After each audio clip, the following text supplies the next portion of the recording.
Hi friends, இன்றைக்கி நம்ம என்ன ஷின்சானோட எபிசோட் பார்க்க போகிறோம்னா ரொம்பவே சூப்பரான எபிசோட் தான் பார்க்க போகிறோம். அதாவது ஒரு ஐஸ்கிரீம் காரோட நம்ம ஷின்சான கசாமாவும் சேர்ந்தடிக்கிற லூட்டியை தான் பார்க்க போகிறோம்.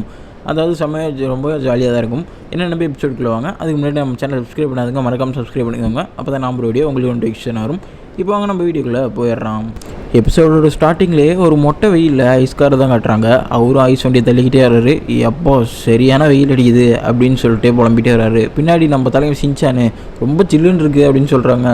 இதை பார்த்தோன்னே அவன் ஐஸ் மேலே உட்காந்துருக்கான். ரொம்பவே உடம்பெல்லாம் ஜில்லுன்னு இருக்குது அந்த வெயிலுக்கு. அப்படியே எதமாக நம்ம கசாமாவும் அங்கே தான் இருக்கான். டே இறங்கடா, அதெல்லாம் தப்பு அப்படின்னு சொல்கிறாங்க. அந்த ஐஸ்கார் வந்து டே இறங்கடா, இதெல்லாம் இயற்கையான ஐஸ் அப்படின்னு சொல்கிறாரு.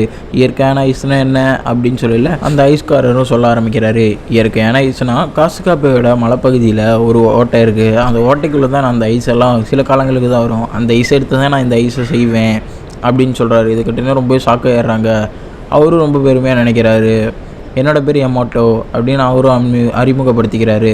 நீங்கள் இந்த ஐஸ் வண்டியை கடைக்கு கொண்டு போய் ஹெல்ப் பண்ணிங்கன்னா நான் உங்களுக்கு ஃப்ரீயாக 2 ஐஸ்கிரீம் தரேன் அப்படின்னு சொல்கிறாங்க. இதை கிட்டே நல்ல டீலாக இருக்கே அப்படின்னு சொல்லிட்டு நம்ம கசாமாவும் ஷின்சானும் அந்த ஐஸ் வண்டியை தள்ள ஒத்துக்கிறாங்க.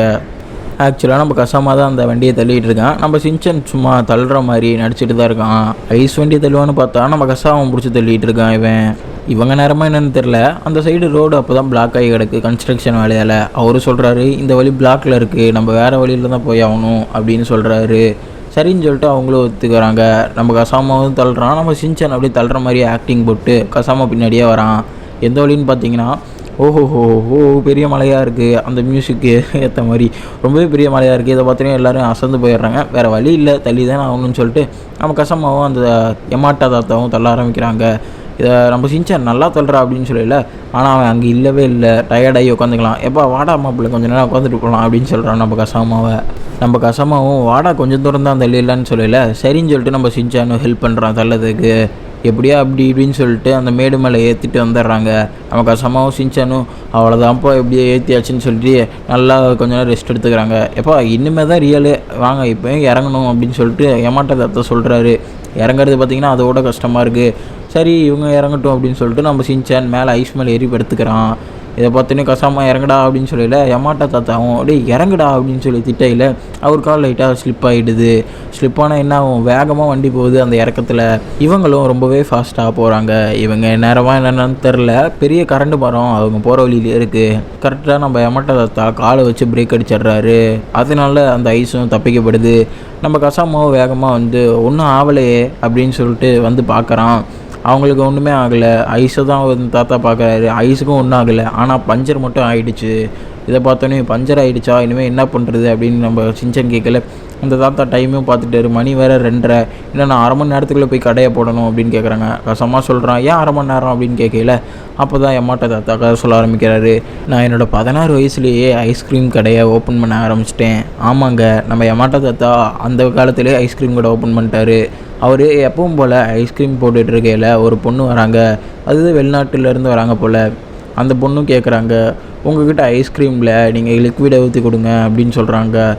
இதை கேட்டோன்னே நம்ம அந்த அழகை பார்த்தோன்னே நம்ம எமாட்டா தாத்தா மயங்கிட்டார். சரின்னு சொல்லிட்டு அவங்களுக்காக ஸ்பெஷலாக ஒரு ஐஸ்கிரீம் போட்டு சுகர் வாட்டர்லாம் போட்டு லிக்விட் மாதிரி செஞ்சு தராங்க. அவங்களும் அந்த சாப்பிட்டு பார்த்துட்டு ரொம்பவே டேஸ்ட்டாக இருக்குது அப்படின்னு சொல்கிறாங்க. நம்ம எமாட்டா தாத்தாவும் அது ரொம்பவே டேஸ்ட்டாக இருக்கும், ஏன்னா அது நேச்சுரல் ஐஸ், நான் மலை மேலே இருந்து எடுத்துகிட்டு வந்தேன், நேச்சராக இருக்கும் அப்படின்னு சொல்லிட்டு அந்த ஐஸ் பெருமையெல்லாம் சொல்கிறாரு. இதை கேட்டோன்னே அப்படியா, ரொம்பவே நல்லா இருக்குது அப்படின்னு சொல்லிட்டு அவங்களும் புகழ்ந்து பேசுகிறாங்க. அவங்க அப்போ பார்த்த பார்வை நம்ம எமாட்டா மனசில் இப்போவும் இருக்குது. அதை தான் நம்ம ஷின்சான் கசாமட்டெல்லாம் சொல்லிகிட்டு இருக்கான். கடைசியாக ஐஸை சாப்பிட்டு அந்த பொண்ணு போகையில் நம்ம எமாட்டா தாத்தா சொல்கிறாரு, இந்த கடை எப்போயுமே இங்கே தான் இருக்கும், நீங்கள் எப்பப்பெல்லாம் வரீங்களோ நான் அப்பப்போ ஐஸ் கொடுக்குறேன், உங்களுக்கு இலவசமாகவே கொடுக்குறேன் அப்படின்னு சொல்கிறாரு. என்னோடய பேர் எமோட்டோ, உங்களோட பேர் என்னன்னு கேட்கல. என்னோடய பேர் மெக்சிகோ அப்படின்னு சொல்லிட்டு அந்த பொண்ணு அங்கேருந்து கிளம்புது. நம்ம எமாட்டா தாத்தாக்கு அந்த பொண்ணை பார்த்தோன்னே ரொம்பவே பிடிச்சி போயிடுது. அதனால அடுத்த சம்மர் எப்போல்லாம் ஆரம்பிக்குதோ அப்போ வருஷத்துக்கு ஒரு தடவை அந்த பொண்ணு வந்து நம்ம எமாட்டா தாத்தா ஐஸ்கிரீம் சாப்பிடுவாங்க. அந்த எமாட்டா தாத்தாவும் அவங்களுக்காகவே ஒரு ஸ்பெஷலாக ஐஸ்கிரீம்லாம் செஞ்சு அவங்க சாப்பிட்றத பார்த்து அவரும் சந்தோஷப்படுவார். நம்ம மெக்சிகோக்காகவே எமாட்டா தாத்தா ரொம்பவே நல்ல ஐஸ்கிரீம்லாம் செஞ்சு தருவார். இப்போ நம்ம ஷின்சான் சொல்கிறான், கனவெல்லாம் போதும், இப்போ நினைவுக்கு வாங்க ஐஸ்கிரீம் ஒழுகுது அப்படின்னு சொல்கிறான். பார்த்தா ஐஸ் உருகி கீழே ஊற்றிக்கிட்டு இருக்கு. இதை பார்த்து நம்ம கசாமாவும் எமட்டா தாத்தாவும் வாங்க வேக வேகமாக ஓடலாம், டைம் ஆகிக்கிட்டே இருக்குது அப்படின்னு சொல்லிட்டு ஓடுறாங்க. போகிற வழியில் ஐஸ் உடஞ்சிடுச்சுனா அப்படின்னு கசாமா சொன்னோடனே ஆமாம் உடஞ்சிடும் அப்படின்னு சொல்லிட்டு திரும்ப பொறுமையாகவே போகிறாங்க. அப்படி இப்படின்னு சொல்லிட்டு எப்படியோ அந்த கடையை வந்து சேர்ந்துடுறாங்க. தாத்தா எப்படியோ கடைக்கு வந்துட்டோம், ஐஸ் இருக்கான்னு பாருங்கன்னு சொன்னோன்னே அங்கே ரொம்பவே கம்மியான ஐஸ் தான் இருக்குது. இந்த ஐஸ் போதுமா அப்படின்னு நம்ம ஷின்சான் கேட்கையில் இதை வச்சு நான் 3 ஐஸ் செய்வேன், உங்கள் 2 பேர்த்துக்கும் 1, மெக்சிகோக்கு 1 அப்படின்னு நம்ம தாத்தா சொல்கிறாரு. நம்ம தாத்தாவும் கரெக்டாக 3 ஐஸை ரெடி பண்ணி வச்சிட்டாரு. இந்த நேரம் வெளியே யாரோ வர மாதிரி இருக்குது. கசாமா பார்த்துட்டு தாத்தா உங்கள் கனவு கண்ணி அதாவது நம்ம மெக்சிகோ பாட்டி வந்துட்டாங்க தாத்தா அப்படின்னு நம்ம கசாமா சொல்கிறோம். நம்ம தாத்தாவும் வா மெக்சிகோ நல்லா இருக்கியா அப்படின்னு கேட்கல, நான் நல்லா இருக்கேன், நான் ரொம்ப வருஷமாக உங்ககிட்ட ஐஸ் சாப்பிட்றேன், ஆனால் அது டேஸ்ட்டு மட்டும் மாறவே இல்லை அப்படின்னு சொல்கிறாங்க நம்ம மெக்சிகோ பாட்டி. இதை கேட்டுட்டு நம்ம தாத்தாவுக்கு ரொம்ப வேக்கமாகிடுது. இப்போ அவர் மனசில் இருக்கிறதையும் சொல்கிறாரு, இனி என் லைஃப் பார்ட்னராக வருவியா, என் வாழ்க்கை ஃபுல்லாக என் கூடயே இருப்பியான்னு இந்த கிளட்டு போன கேஸில் இப்போ போய் ப்ரப்போஸ் பண்ணுறோம். இதை பார்த்தீங்கன்னா நம்ம கசாமாக்கே என்ன தாத்தா நீ இந்த வயசில் ப்ரப்போஸ் பண்ணுற அப்படின்னு சொல்கிறாங்க. அவர் வந்து நீ இந்த பச்சை கலர் எடுத்தீங்கன்னா என் ப்ரப்போஸை ரெஸ்பெக்ட் பண்ணுற, சிவப்பு கலர் எடுத்தீங்கன்னா நீ வேணான்னு சொல்கிற, எதை எடுக்கிற, அவங்களுக்கு இந்த 2 ஃப்ளேவருமே பிடிக்காதுன்னு நம்ம கசாமா சொல்லல. ஓ ஆமாம்ல மறந்துட்டேன் அப்படின்னு சொல்லிட்டு நீ இந்த தங்க ஸ்பூன் எடுத்தீங்கன்னா நீ என் ப்ரப்போஸை அக்செப்ட் பண்ணுற, வெள்ளி ஸ்பூன் எடுத்தீங்கன்னா நீ என்னை ரிஜெக்ட் பண்ணுற அப்படின்னு சொல்லிட்டு ஸ்பூன் வச்சலான் இருக்கான். அந்த பாட்டி சொல்கிறாங்க எனக்கும் சாப்பிடணுன்னு தான் ஆசை, ஆனால் அப்படின்னு சொல்லிட்டு என்ன ஆனா அப்படின்னு சொல்லிட்டு கீழே பார்க்குறாங்க. பார்த்தா அந்த ஐஸ் வந்து இவர் பேசிலேயே அப்படியே தண்ணி ஆகி உருகிறது.